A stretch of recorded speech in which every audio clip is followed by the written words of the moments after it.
عزیزان محترم، اس کم وقتیہ زندگی کے لیے جہاں ہمیں ہمیشہ ہمیشہ رہنا ہے، خراب مت کر لو، اس اللہ تعالیٰ سے توبہ کر لو۔ جب بھی توبہ کرو گے میرے رحیم کریم مولا کو اپنے قریب پاؤ گے۔ اللہ اپنی عزت کی رحمت بے انتہا وسیع ہے، اور اللہ کو راضی کرنے والے اعمال کی طرف دوڑو۔ اللہ کے نبی تاجدار مدینہ صلی اللہ علیہ وسلم نے فرمایا تھا کہ انسان کی زندگی میں سب سے بڑا حادثہ موت ہے۔ کون مرنا چاہتا ہے؟ ہنستے کھیلتے گھروں کو چھوڑ کر کون ویرانوں میں جا کر سونا چاہتا ہے؟ آج جا کر دیکھو قبرستان میں وہ لوگ جو ہمیشہ زندگی میں آرام دہ زندگی گزارتے تھے، آج جا کر دیکھو قبرستان میں ایسے پڑے ہیں کہ ان کا نام و نشان تک باقی نہیں۔ میرے عزیز ساتھیوں، کیا ہم نے کبھی سوچا کہ اللہ رب العزت کو کیا جواب دیں گے؟ اس بے رحم بے وفا دنیا کے لیے اس وفا والے اللہ کو چھوڑ دینا، اس سے بڑی نادانی اس دنیا میں اور کوئی نہیں۔ بھائیوں، اللہ کو مت بناؤ، اللہ کو ماں سے زیادہ پیار دینے والا، باپ سے زیادہ، بھائی سے زیادہ، بہن سے زیادہ، بیوی سے زیادہ پیار دینے والے اللہ کو مت بناؤ۔ اللہ تعالیٰ فرماتا ہے کفا باللہ ولیہ، سارے جہاں سے دوستی لگا لی، کبھی مجھ سے بھی دوستی لگا میرے بندے، پھر میرا برتاؤ بھی دیکھ لیتا۔ کفا باللہ وکیلا، پورے عدالتوں کے وکیل تجھ نے کر کے دیکھ لیے، میرے بندے تو مجھے اپنا وکیل بنا کر دے، میں وہ ہوں جو کبھی ہارا نہیں کرتا۔ انسان چاہے دنیا میں کتنا بھی اونچا اٹھ جائے، لیکن غم ایک ایسی چیز ہے جس سے وہ کبھی چھٹکارا نہیں پا سکتا۔ انسان چاہتا ہے کہ کوئی اس سے بھی پوچھنے والا ہوتا، کوئی غم سننے والا ہوتا، لیکن آج زندگی کی مصروفیت ایسی ہے کہ کسی کے پاس کسی کے لیے وقت نہیں، اور کون کب تک کس کا غم سنے۔ لیکن میرا رحیم کریم مولا فرماتا ہے وَكَفَىٰ بِاللَّهِ شَهِيدًا، مجھے سنا صحت وقت تیرے ساتھ ہوں، میں اس وقت بھی تیرے ساتھ ہوں جب تک سو رہے ہوں گے، اس وقت بھی جب تک جاگ رہے ہوں گے، اس وقت بھی تیرے ساتھ جب کوئی ہو یا نہ ہو تو مجھے سنائے گا، میں سنوں گا۔ اس وقت بھی جب اندھیرا ہو اور اس وقت بھی جب اجالا ہو، میرے بندے میری طرف آ کر ٹولے، میرے بندے میری طرف آ کر ٹولے۔ اسی بات پر میں اپنی لکڑی کو ختم کرنا چاہتی ہوں۔ وہ ہماری نظر بلاؤ۔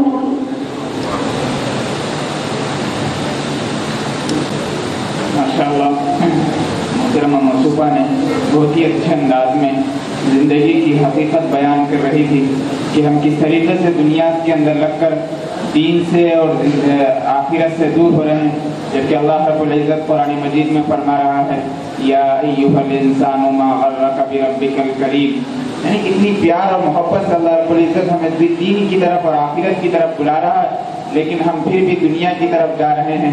اسی لیے شاعر نے کہا ہے کہ دنیا تو ایک دن ختم ہونے والی ہے، جس کا ایک مصرع یہ ہے کہ ہو رہی ہے عمر مثل برف کم۔ لہٰذا میرے دوستوں، اس سلسلے کی ایک دوسری کڑی ثنا بیگم کو میں دعوت دیتا ہوں کہ وہ آئیں اور اپنی مقررہ موضوع پر تقریر کریں۔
اس دنیا نے ہمیں بہت ہی دھوکے دیے اور نہ جانے کتنوں نے اپنے کریم مولا کو راضی کیے بغیر ہی اس جھوٹی شان و شوکت کے دھوکے میں پڑ کر موت کو گلے لگا لے اور خسارے میں رہ گئے۔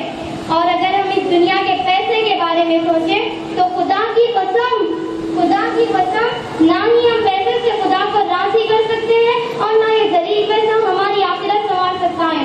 اور اگر ہم رتبے کی بات کریں تو جا کر دیکھو تاریخ کے پنے کھول کر نہ جانے کتنے عظیم الشان بادشاہ گزرے، لیکن وقت نے انہیں بھی نہیں چھوڑا اور موت انہیں بھی اپنے ساتھ لگی اور تمام رتبہ اور عہدہ دھرا رہ گیا۔ جا کر دیکھو کس رتبے والے انسان کا رتبہ باقی رہ گیا۔ آج جس کا رتبہ چل رہا ہے کل اس کا رتبہ ختم ہوگا، کوئی اور آئے گا، پھر کوئی اور آئے گا۔ رتبہ کہاں رہ گیا؟ کسی کے پاس نہیں۔ آخر وقت نے رتبے والے انسان کو بھی نہیں چھوڑا اور موت انہیں بھی اپنے ساتھ لے گئی۔ اور اگر ہم صحت کے بارے میں سوچیں تو جا کر دیکھو بڑے سے بڑے بلڈر اور صحت مند لوگ جن کی کبھی دنیا مثال دیتی تھی آج کیا حال میں رہ گئے، آج ان کا پرسان حال کوئی نہیں۔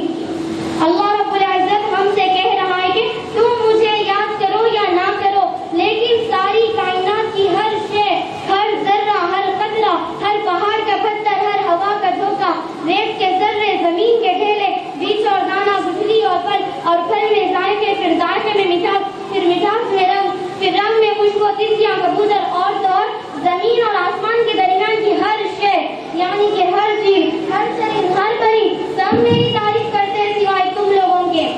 تیرا رب اتنا بڑا شہنشاہ ہے کہ کوئی بھی شے، یعنی کہ کوئی بھی چیز اسے یاد کے بغیر رہ ہی نہیں سکتی۔ لہو ملک السماوات والارض، زمین اور آسمان کا بادشاہ ہے۔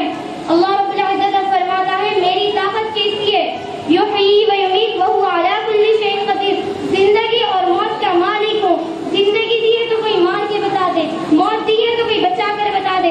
ہائے افسوس اور افسوس، آج ہم اتنی جلیل القدر ہستی کو بھول بیٹھے ہیں کہ وہ ہر چیز پر قادر ہے۔ عزیزان محترم، اللہ رب العزت نے اب تک تو صرف اپنی صفتیں بیان کی، اب اللہ رب العزت اپنی ذات بتاتا ہے۔ هو الاول والآخر والظاہر والباطن۔ ہائے قربان جاؤں میرے کریم مولا پر اور اس کی ذات پر۔ اللہ رب العزت فرما رہا ہے وہ ہے جس کی کوئی ابتدا نہیں، وہ ہے جس کی کوئی انتہا نہیں، وہ ہے جس کا دی اینڈ کوئی نہیں۔ ہائے کریم مولا میرا رب ذوالجلال وہ ہے جس کے حکم سے سانس چلتی ہے، وہ ہے جس کے حکم سے اناج اگتا ہے، وہ ہے جس کے حکم سے بارش ہوتی ہے، اور تو اور میرے رب ذوالجلال وہ ہے جس سے چھپا ہوا کچھ نہیں، وہ علی کل شیء قدیر، اور وہ ہے ہر چیز کا علم جس کے پاس ہے۔ سبحان اللہ سبحان اللہ۔ اب اللہ رب العزت فرماتا ہے میں کون ہوں، پھر اپنی خود کی تعریف کرتے ہوئے بتاتا ہے یہ جو تم ساری کائنات دیکھ رہے ہو وہ بھی تمہارے اللہ رب العزت نے بنائی۔ کتنے دنوں میں؟ 6 دنوں میں۔ سبحان اللہ سبحان اللہ۔ اللہ رب العزت نے 6 دنوں میں اتنی بڑی کائنات بنائی ہے، آج ہم 6 دنوں میں ایک چھوٹا سا مکان بھی نہیں بنا سکتے، لیکن ہمارے رب ذوالجلال کے پاس اتنی طاقت ہے، اتنی قدرت ہے، اتنی رحمت ہے کہ انہوں نے 6 دنوں میں اتنی بڑی کائنات بنائی ہے۔ اب اللہ رب العزت فرماتا ہے کیا جب اتنی بڑی کائنات کو بنانے کے بعد اس کی نگرانی و نگہبانی کون کرے گا؟ تو اللہ رب العزت اس کا جواب دیتا ہے یعلم ما یلج فی الارض وما یخرج منها وما ينزل من السماء وما يعرج فيها، کہ زمین اور آسمان میں ذرے کے برابر بھی جو چیز ہے تیرا رب ان سب کو دیکھ سکتا ہے۔ وہ کیسے؟ وَهُوَ مَعَكُمْ، اس لیے کہ وہ ہر وقت تمہارے ساتھ موجود ہے، اسے کہیں آنے کے لیے جانا نہیں پڑتا۔ جیسے مجھے تقریر کرنے کے لیے مدرسہ آنا پڑا اور اب اس جلسے میں تقریر کر رہی ہوں، لیکن ہمارا پروردگار ہر عیب سے پاک، اسے کہیں آنے کے لیے جانا نہیں پڑتا، وہ تو ہر جگہ، وہ ہر شے میں موجود ہے۔ وَنَحْنُ أَقْرَبُ إِلَيْهِ مِنْ حَبْلِ الْوَرِيدِ، کہ وہ ہماری شہ رگ سے بھی زیادہ ہمارے قریب ہے۔ وَهُوَ مَعَكُمْ أَيْنَمَا كُنتُمْ وَاللَّهُ بِمَا تَعْمَلُونَ بَصِيرٌ، ہر چیز کا علم ہے، طاقت ہے، قدرت ہے، ہیبت ہے، جلال ہے، ساری دنیا اس کے قبضے میں ہے۔ اگر وہ چاہے کہ ساری دنیا تباہ ہو جائے تو سیکنڈز میں پوری دنیا تباہ ہو جاتی ہے۔ اتنا سب کچھ ہونے کے بعد اللہ رب العزت فرماتا ہے میں کون ہوں۔ یولج اللیل فی النہار ویولج النہار فی اللیل، میں رات کو لمبا کرتا ہوں، اگر تم چھوٹا کر سکتے ہو تو کر کے بتا دو، اور میں دن کو لمبا کرتا ہوں، اگر تم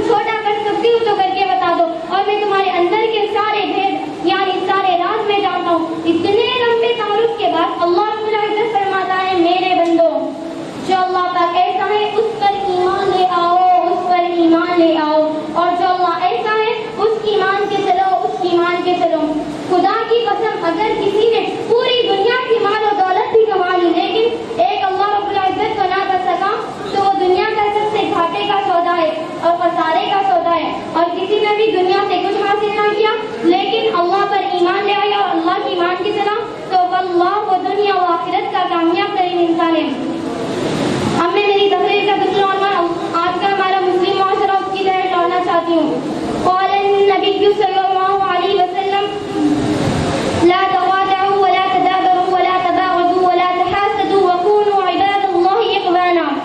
الحدیث بخاری و مسلم. ترجمہ: آپس میں قطع تعلق نہ رکھو، ایک دوسرے کے در پہ نہ ہو، ایک دوسرے سے بغض نہ رکھو، ایک دوسرے سے حسد نہ رکھو، اور اے اللہ کے بندوں سب مل جل کر رہو، سب بھائی ہو کر رہو، دکھ درد میں ایک دوسرے کا ساتھ دے کر رہو. سبحان اللہ، یہ میرے نبی کا کلام ہے. ہائے ہائے کس قدر افسوس، آج ہمارے معاشرے میں یہ سب سرائیاں موجود ہے. آج ہم ایک دوسرے سے یہ کہہ کر جدا ہو گئے کہ وہ کافر ہے، یہ کافر ہے. آج ہم ایک دوسرے کے قتل کے پیاسے ہو گئے کہ وہ جائیداد میری، یہ جائیداد میری. ہائے افسوس، آج ہم کدھر چلے گئے. میرے نبی کریم صلی اللہ علیہ وسلم تو تمام جہانوں کے لیے رحمت بنا کر بھیجے گئے تھے، اور اللہ کے نبی صلی اللہ علیہ وسلم تو ساری زندگی اللہ رب العزت سے ہمارے لیے صرف یہ دعا فرمائی کہ یا اللہ میری امت کو بخش دے. جو راتوں کو اٹھ اٹھ کر ہمارے لیے اتنا روتا کہ داڑھی مبارک تر ہو جاتی، جو راتوں کو اتنی عبادت کرتا، ہمارے لیے اتنی عبادت کرتا کہ اس کے پیروں میں برف آ جاتا، اور جس نے ساری زندگی اللہ رب العزت سے صرف یہ کہتے ہوئے گزاری یا اللہ میری امت، یا اللہ میری امت، یا اللہ میری امت. جاؤ جا کر دیکھو آج سے 1400 سال پہلے جب کے مسلمانوں کا کردار دیکھو اور آج کے مسلمانوں کا کردار دیکھو. آج ہم ایک دوسرے کو کافر کہتے نہیں دوسرے. میرے نبی کریم صلی اللہ علیہ وسلم تو تمام جہانوں کے لیے رحمت بنا کر بھیجے گئے تھے، اور اللہ کے نبی صلی اللہ علیہ وسلم کو پہلے سے پتا بھی تھا کہ کون کافر ہے اور کون منافق. لیکن میرے مشفق و محترم نبی نے پوری زندگی کسی کو کافر کے لقب سے نہیں پکارا، اور پوری زندگی کسی کو منافق کے لقب سے نہیں پکارا. ہائے ہائے افسوس، آج ہم مغرب کے بارے میں یہ کہتے ہوئے نہیں سکتے کہ مغرب نے ہمیں برباد کر دیا. افسوس، آج ہمارے معاشرے میں ہر برائی موجود ہے. جاؤ جا کر دیکھو دنیا کے کسی بھی اخبار میں سب سے زیادہ زہر اگر کسی پر نکالا جاتا ہے تو وہ صرف اور صرف مسلمان قوم ہے. آج ہمارا پرسان حال کوئی نہیں، پرسان حال یعنی آج ہمارا پوچھنے والا کوئی نہیں، کیونکہ آج ہمیں ایک دوسرے سے نکتہ چینی کرنے سے فرصت ہی کہاں ملتی ہے. آج ہم متحد نہیں. یہ امت میں فرقے رہیں گے، یہ امت میں خرافات رہیں گے. میرے نبی نے فرمایا یہ امت میں فرقے رہیں گے، یہ امت میں خرافات رہیں گے. ہائے افسوس، آج ہم اس نبی کو بھول بیٹھے ہیں کہ جس نے اللہ رب العزت سے ہماری بھلائی کے لیے دعا مانگی. اس کے اخلاق کے حسنوں سے تو کافر بھی مسلمان ہو گئے، اور آج ہمارے اخلاق ایک دوسرے پر نکتہ چینی سے گزار رہیں گے. کیا منہ دکھاؤ گے، کیا منہ دکھاؤ گے کل میدان حشر میں اللہ کو اور اس کے رسول کو؟ کیا ہم یہی منہ لے کر اللہ کے اور اس کے رسول کے سامنے جائیں گے؟ نہیں نہیں نہیں نہیں میرے بھائیوں، نہیں نہیں. بڑے ہی درد سے کہہ رہی ہوں، صبر کرنے والے بن جاؤ، معاف کرنے والے بن جاؤ. سب اپنے اپنے فرقے پر چلو اور امت میں بگاڑ مت پیدا کرو. آخر میں اللہ رب العزت سے دعا کروں گی کہ اللہ رب العزت ہم سب کو ہی نہیں بلکہ تمام عالمی انسانیت کو اچھے اخلاق پیدا کرنے کی توفیق نصیب فرمائے، معاف کرنے کی توفیق نصیب فرمائے، صبر کرنے کی توفیق نصیب فرمائے، اور آپ صلی اللہ علیہ وسلم کے بتائے ہوئے طریقوں پر چلنے کی توفیق نصیب فرمائے. آمین ثم آمین. متحد ہوں گے تو بنیں گے فاتح عالم، متحد ہوں گے تو بنیں گے فاتح عالم، منتشر ہوں گے تو قصوں میں صفایا ہوگا. وآخر دعوانا